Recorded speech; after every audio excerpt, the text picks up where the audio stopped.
Hey everyone, welcome to Wealth Redefined. I'm your host, Michael Reynolds, independent financial advisor and owner of Elevation Financial. Thanks for joining me today.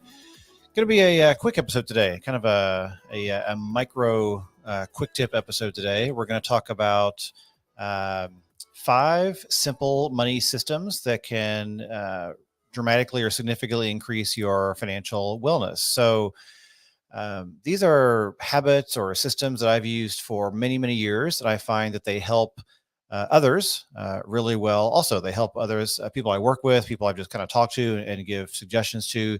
These systems really help kind of upgrade your financial wellness and kind of really get you headed in a great direction financially. So again, I've used these systems myself for a long time, and I'm a big believer in money systems and habits in general. I think that um, real change in our lives doesn't come from these big dramatic things. I mean, sometimes it does, but in general, the best change that I've seen happen in my life and others is these little incremental habits, these little iterative steps, these little systems we put in place to help create good habits and good processes toward improvement. So when it comes to money, these are 5 money systems that I find make a big difference. And this is kind of meant to be just a real, like I said, a really quick tip episode. If you want to listen through, make a few notes, and then start to implement these things, they are very simple. They won't take long. And I am very confident it will help you improve your financial health and your overall financial wellness if you do these 5 things. So, number 1, automate bills. So this is a simple one. Actually, they're all simple, but starting off with this one, it's kind of the starting point. Automate all of your important bills. So things like your mortgage payment, utility bills going on autopilot, um, cell phone bills, any kind of bill that can be automated, I would automate that. And I would push that to the beginning of the month as much as you can. So some of them won't let you change the due dates, but if you can, push those to the beginning of the month as much as possible. The reason for this is it lowers mental fatigue when it comes to dealing with money and bills. A lot of times we, get bills in the mail or via email even, and we let them kind of pile up or even virtually pile up. And, having those things out there nagging at us to pay is taking up mental cycles that we could be using to focus on bigger picture money decisions. So as much as possible, my number one or my first system I would recommend putting in place is automate as many bills as possible. Again, things like mortgage or rent, car payments, utility bills, anything that is a recurring payment, automate that. And for the most part, any site will let you do this. Your mortgage payment, you can go online to your portal and you can set up a recurring monthly automated payment from your bank account. It's very simple to do. And again, front load that to the beginning of the month so you get those things out of the way. And most people tend to have more money at the beginning of the month in their operating budget. And that's kind of a good way to get those things taken care of. Next, number 2, create savings buckets for irregular expenses. So for everyday cash flow things that are recurring, again, like mortgage, like utility bills, like gas, like food and groceries, all of these things happen every single month. These are regular, fairly predictable, fairly consistent things. However, all of us have irregular, bigger expenses that are not fixed on a specific schedule. Things like going on vacations, things like buying, making a big purchase for the home, things like home improvements, things you need to spend on improving your home here and there, or things to fix in your home. Um, Even things like license registration renewal for your car. It's not a huge expense, but it's irregular. It's not something that comes up a lot. Annual HOA payments, things like that. So everyone has irregular expenses that pop up here and there and create lumpy cash flow because they're irregular. They're not kind of a predictable item in your cash flow or your budget. So I recommend creating buckets for these irregular expenses. And you don't need a ton, but one bucket I really find useful is a vacation account. And these buckets typically, for me anyway, they take the form of a separate bank account. Now, you can put these in separate bank accounts in the same bank, so you can kind of move stuff between them easily. I have an article on my website and a podcast episode about this in a little more detail, but I recommend having a whole separate bank for these buckets. The reason is it's good. It's sometimes beneficial to have a little bit more of a barrier, a little more friction between these buckets to isolate them and segment them more specifically and intentionally. So I have a whole separate bank I use for vacation and travel money. And every month in our cash flow budget, in my household, we put a certain amount of money every month that just automatically gets transferred into that vacation bucket. And that bank account holds vacation money. So when it's time to go on vacation or travel, we look at that bank account. That becomes kind of our working vacation budget.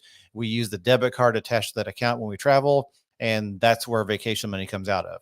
It doesn't hit our main cash flow or interrupt our main budget because it's already planned for by socking money away into that vacation bucket, so to speak.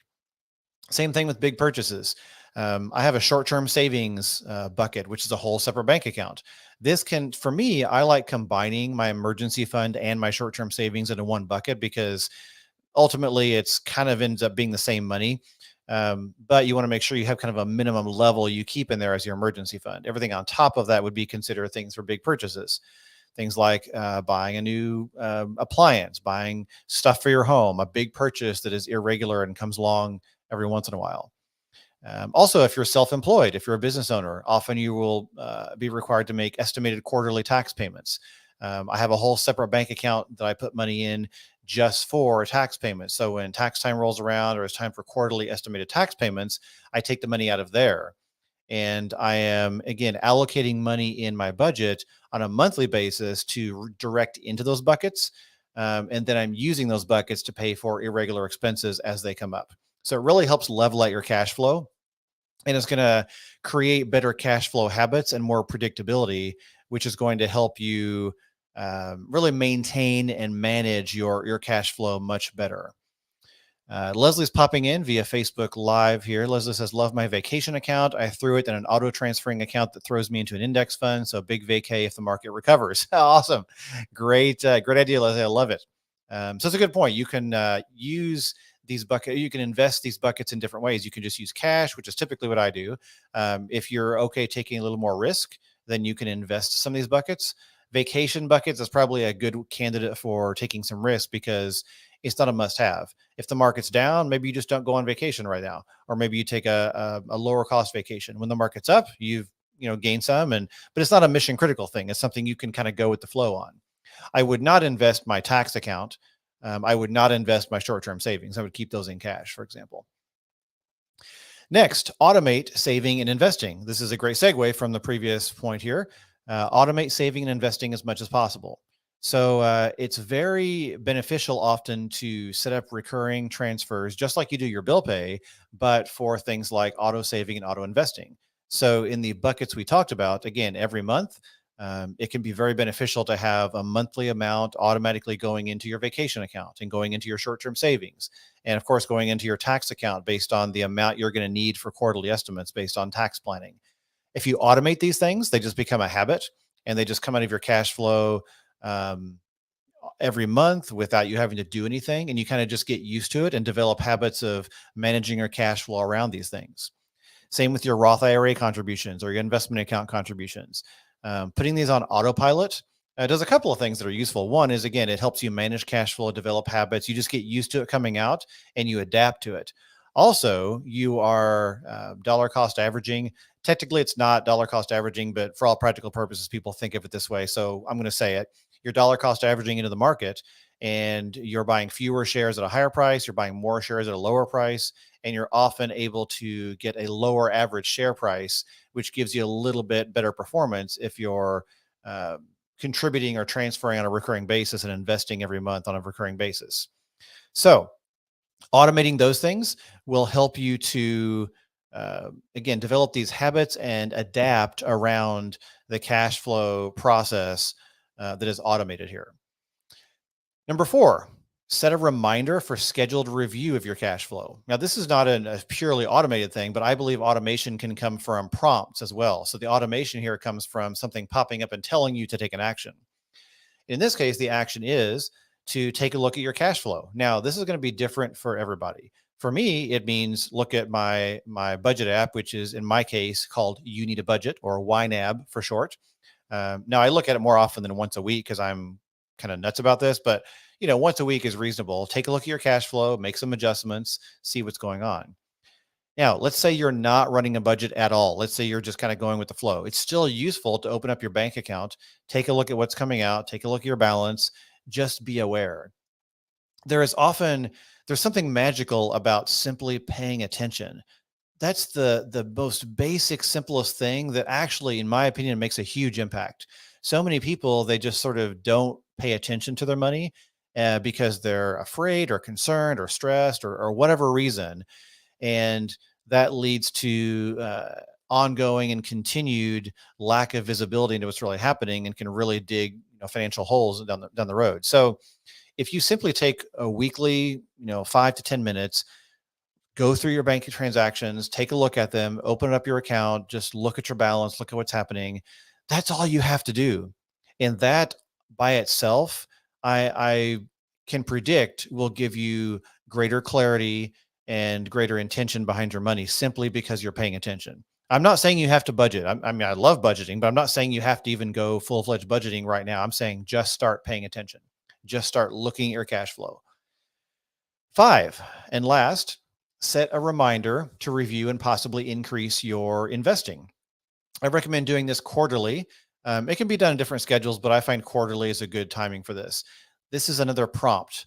By the way, for prompts, I use an app called Microsoft To Do for this. It's free. It's very full featured. It lets you just kind of set reminders that pop up and remind you to do things on a regular basis. There are tons of apps out there for this. Use whatever you want. But again, going back to number 4, for the scheduled review of cash flow, weekly, make that pop up weekly and remind you every quarter. Consider setting up a reminder to review and possibly increase your investing. So let's say you're doing $100 a month into your Roth IRA. Every quarter, have this reminder pop up and say, evaluate how much you're investing every month and possibly make an increase in that. So maybe next time it pops up, you say, you know what, I'm going to increase to 125 a month. You make a quick tweak. It's investing at 125 a month. Next quarter, maybe you're up to 150, then 175, then 200. After a couple of years, you're maxing out your Roth IRA simply because you've made little incremental manageable improvements and increases in your investing in your retirement savings. Same thing with your 401k at work. With your 401k at work, it's already automated, which is great. So maybe you're starting with the match. Maybe you're going to 4%, maybe your match is 4%. Then, if your financial plan dictates, maybe it makes sense to raise it to 5%, then maybe 6%, and kind of gradually take a look at how you can increase that. So this is not specific investment advice on what accounts you should use. It's just examples. So whatever your plan dictates, increase that little by little on a quarterly or at most, or at least maybe infrequently, maybe 6 months. I wouldn't go longer than 6 months because you're not going to get as much traction. So I like quarterly to evaluate how much you're saving, transferring, and investing, and do little incremental improvements. Those are my 5 money systems that if you do those 5 things, I am pretty sure you're going to see a significant improvement in your well-being, lower your stress level, better financial health, overall making significant improvements toward being more financially secure. So again, 1, automate your bills. 2, create savings buckets for irregular expenses. 3, automate saving and investing. 4, set a reminder for scheduled review of your cash flow on a weekly basis. And 5, set a reminder to review and increase your investing on a quarterly basis. If you do those 5 things, try it. Just trust me, just give it a try. Implement these 5 things. And if you don't see an improvement, let me know. I'd love to talk it over and hear why, but I'm pretty sure you will see some sort of improvement in the form of lower stress, better clarity, and just better confidence with your money. So with that, told you to be short and simple. I would love comments or questions.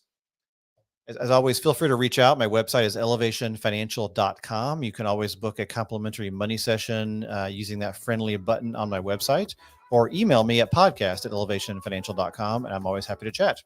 With that, thanks for joining me today. Have a great day. See you next time.